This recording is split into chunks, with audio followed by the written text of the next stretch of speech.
हैं आप। स्वागत है आप सभी का ज्ञान वृद्धि पर। बच्चों, आज की वीडियो बड़ी ही उपयोगी होगी आपके लिए। इस वीडियो के अंदर हम सेकंड ईयर ITI स्टूडेंट्स के लिए एक मैथ का कॉमन टॉपिक करेंगे जो रहेगा समतल आकृतियों का क्षेत्रफल, जो हम पहले भी कर चुके हैं।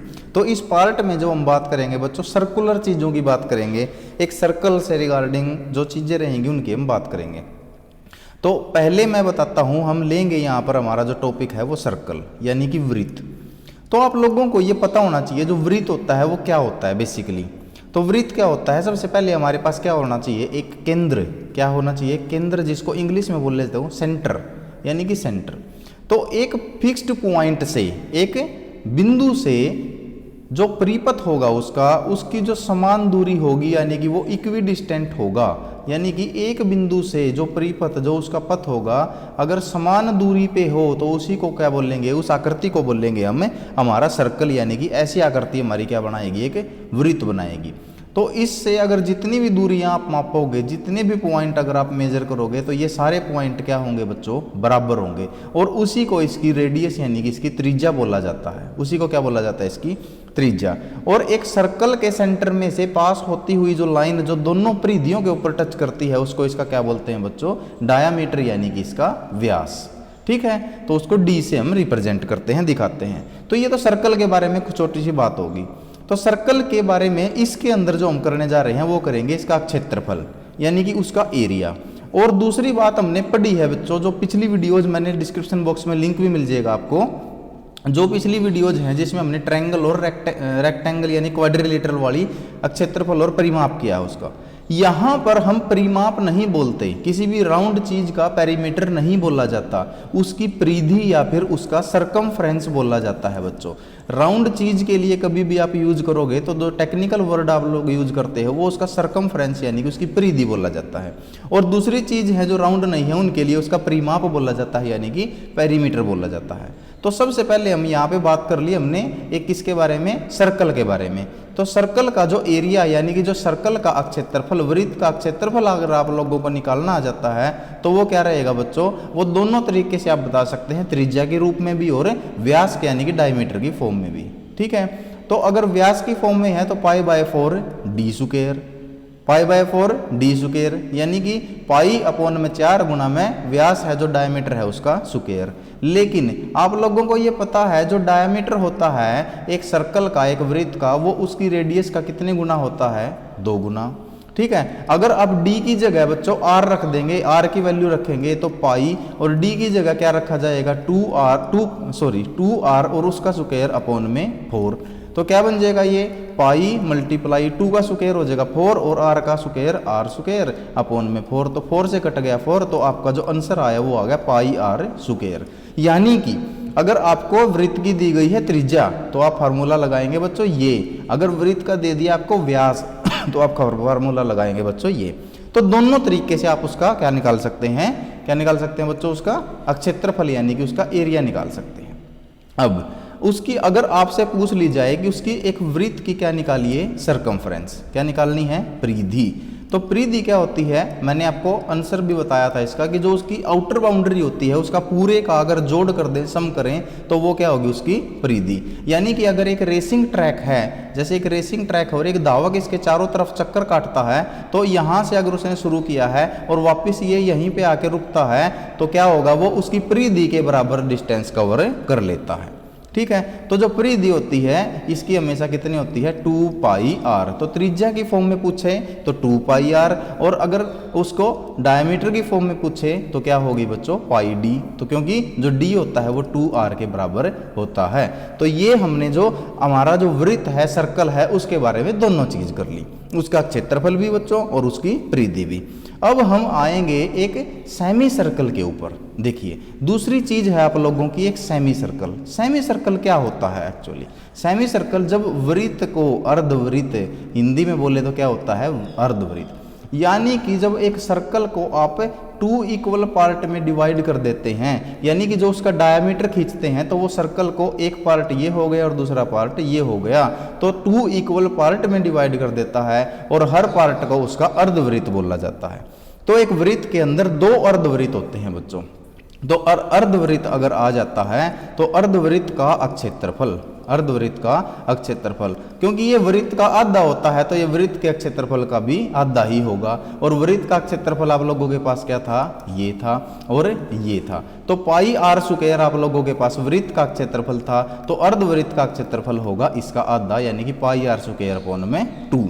अब अगर हम अर्धवृत्त की सरकमफ्रेंस यानी कि परिधि की बात करते हैं, अर्धवृत्त की परिधि की अगर आप लोग बात करते हैं, तो वो भी वृत्त की परिधि की क्या होगी बच्चों, आधी। और वृत्त की परिधि आपने लिखी 2 पाई आर और डिवाइड बाय में 2 कर देंगे तो 2 से कैंसिल हो गया 2, यानी कि क्या रहेगी बच्चों आपके पास पाई आर। तो वृत्त की जो आपके पास परिधि है वो क्या होगी, पाई आर, और वृत्त का अर्धवृत्त का जो क्षेत्रफल हो गया वो पाई आर स्क्वायर बाय 2। उसके बाद एक आप लोगों के पास शेप आ सकती है बच्चों रिंग की, यानी कि जो एक खोखला वृत्त छल्ला, ठीक है। तो रिंग, सर्कुलर रिंग जिसको बोला जाता है, कैसा बोला जाता है बच्चों, सर्कुलर रिंग। देखिए रिंग जो वृत्त है वो एक किससे बना हुआ है, एक परिधि से, ठीक है। ये आप लोगों के पास एक वृत्त है, लेकिन इसकी जो परिधि है इसका कोई भी क्या नहीं है, इसकी थिकनेस नहीं है बच्चों।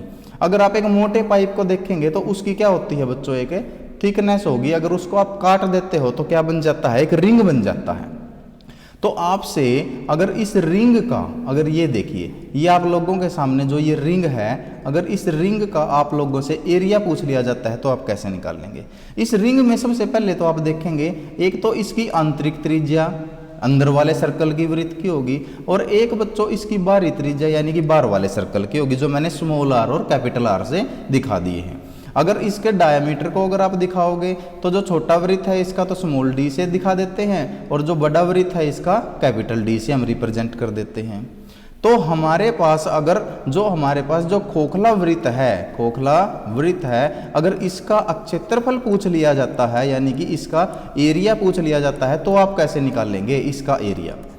अगर पूरे वृत्त के यानी कि जो बाहर वाला जो वृत्त है इसके वृत्त के क्षेत्रफल में से अंदर वाले वृत्त का क्षेत्रफल घटा दें तो केवल किसका बचेगा, जो हमारा सर्कुलर रिंग बच गया उसी का बचेगा। तो बाहरी वृत्त का क्षेत्रफल, इसका फॉर्मूला रहेगा बाहरी वृत्त का क्षेत्रफल माइनस में आंतरिक वृत्त का क्षेत्रफल, यानी कि अभी इंग्लिश में भी बताता हूं, आंतरिक वृत्त का क्षेत्रफल। बाहरी वृत्त यानी कि area of external circle minus में एरिया ऑफ इंटरनल सर्कल।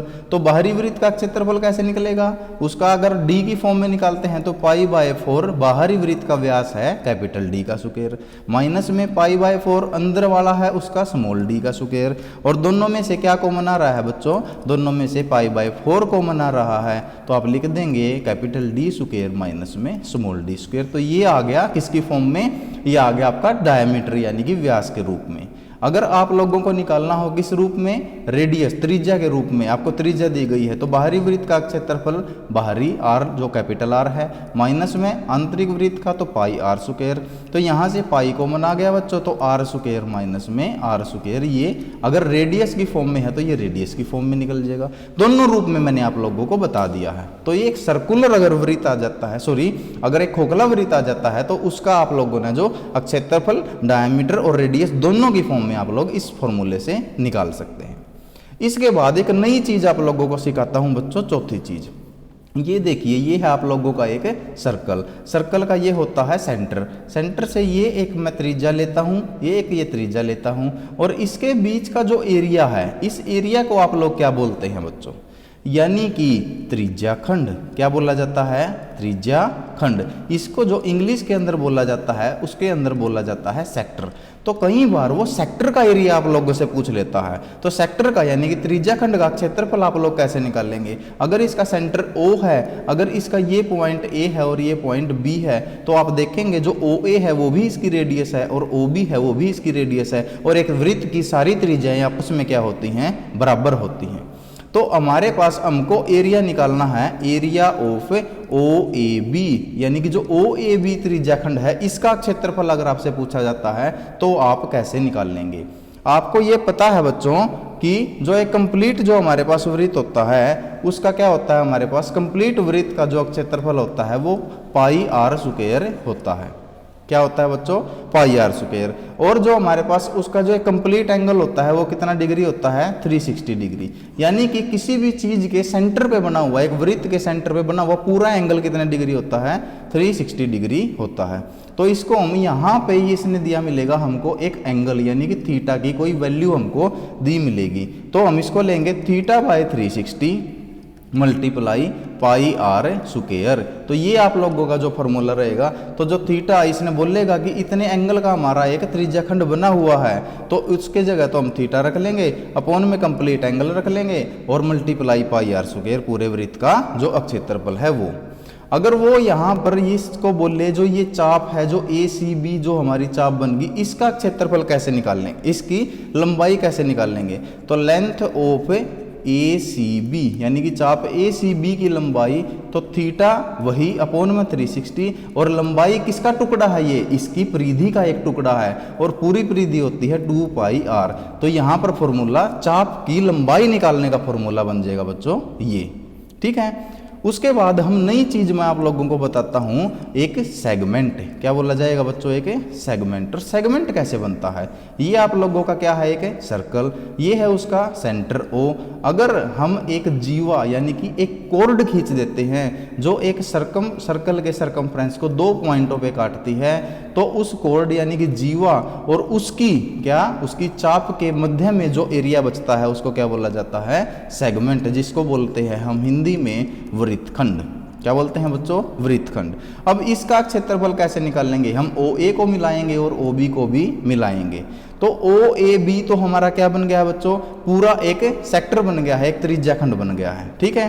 तो ओ ए बी त्रिज्याखंड का क्षेत्रफल, ओ ए बी त्रिज्याखंड का क्षेत्रफल माइनस कर दें, में से माइनस कर दें किसको, अगर इस त्रिभुज जो ये हमारे पास जो ये त्रिभुज है, कौन सी त्रिभुज ओ ए बी का क्षेत्रफल, अगर मैं पहले यहाँ पे सी लगा लेता हूँ तो पूरा हो जाएगा ओ ए सी बी। तो आपको समझने में आसानी हो जाएगी। ओ ए सी बी पूरे त्रिज्याखंड का क्षेत्रफल, में से ऊपर वाला केवल माइनस कर दें तो आपको केवल इस एरिया का बच जाएगा क्षेत्रफल, यानी कि जो हमारे पास वृत्तखंड है, जो सेगमेंट है, केवल इसका क्षेत्रफल बन जाएगा। तो पूरे का त्रिज्याखंड का तो क्षेत्रफल हमने निकाला है theta by 360 multiply pi r square, और माइनस में आपकी जो सी ट्रायंगल रहेगी, जैसे त्रिभुज रहेगी, उसी प्रकार से आप उसका फॉर्मूला लगा देंगे। अगर इक्विलेटरल रहेगी तो आप उसका लगाएंगे, अगर दूसरी रहेगी समकोण रहेगी तो उसका लगाएंगे। अगर कोस थीटा और साइन थीटा से निकलेगा तो वो भी मैं आप लोगों को समझा दूंगा एक एग्जाम्पल के साथ, ठीक है। माइनस में ट्रायंगल ओ ए बी का क्षेत्रफल। तो इस प्रकार से हम क्या निकाल सकते हैं, सेगमेंट का, यानी कि एक वृत्तखंड का भी क्षेत्रफल हम निकाल सकते हैं। अब हमारा एक लास्ट टॉपिक बचता है क्या, दीर्घवृत्त, जिसको हिंदी में बोला जाता है और इंग्लिश में बोलते हैं उसको बच्चों इलिप्स। क्या बोलते हैं, इलिप्स। वो देखिए एक ऐसी शेप का होता है जिसमें 2 एक्सिस होते हैं, एक एक्सिस ये है और एक एक्सिस ये है। यानी कि कोई भी जो अंडाकार जो वस्तु होती है उसको क्या बोला जाता है, दीर्घवृत्त। तो अगर दीर्घवृत्त दिया मिलेगा तो आपको उसका एक तो बड़ा अक्ष में दिया मिलेगा, यानी कि जो लार्ज एक्सिस, और एक छोटा अक्ष दिया मिलेगा, यानी कि स्मॉल एक्सिस। तो बड़ा अक्ष और छोटा अक्ष जिसमें दिया मिलता है वो आपको एक इलिप्स मिलेगा, यानी कि एक दीर्घवृत्त मिलेगा। तो दीर्घवृत्त का क्षेत्रफल, दीर्घवृत्त का अगर एरिया निकालना हो तो आप लोग कैसे निकाल लेंगे, पाई मल्टीप्लाई में जो बड़ा अक्ष दिया है, बड़ा अक्ष डिवाइड कर देना है 2 से, गुणा में छोटे अक्ष को डिवाइड कर देना है बच्चों 2 से, ठीक है। तो बड़े अक्ष को हम कैपिटल डी से दिखा देंगे और छोटे अक्ष को स्मॉल डी से दिखा देंगे। तो पाई मल्टीप्लाई कैपिटल डी अपॉन में 2 मल्टीप्लाई स्मॉल, जो हमारे पास क्या रह जाएगा, स्मॉल डी अपॉन में 2। तो क्या ले लेंगे, पाई बाय 4, 2 और 2 मल्टीप्लाई हो गए 4 हो जाएगा, इनटू में डी मल्टीप्लाई डी। तो ये आप लोगों का क्या आ जाएगा, किसका, दीर्घवृत्त का, यानी कि एलिप्स का। और इसकी अगर आपको क्या निकालनी हो, परिधि, अगर इसकी परिधि निकालनी है तो pi by 2 into capital axis plus में स्मॉल एक्सिस। तो इन दोनों को अगर आप क्या कर दोगे, ऐड कर देंगे तो इसकी परिधि निकल जाएगी, इसकी जो ये चारों तरफ की जो सर्कमफ्रेंस है वो निकल जाएगी। आशा करता हूँ आप लोगों को पूरी वीडियो समझ में आई होगी। कोई भी बच्चा अगर नया है तो सबसे पहले चैनल को अभी सब्सक्राइब करके और वीडियो को ज़्यादा से ज़्यादा लाइक शेयर करें। आपको सारी वीडियोज़ मिलेंगी बच्चों इस चैनल के ऊपर, ठीक है। तब तक आप ज़्यादा से ज़्यादा सब्सक्राइब कीजिए, शेयर कीजिए, लाइक कीजिए, और मिलते हैं नेक्स्ट वीडियो में नेक्स्ट टॉपिक के साथ। तब तक प्रैक्टिस करते रहिए। Thank you so much.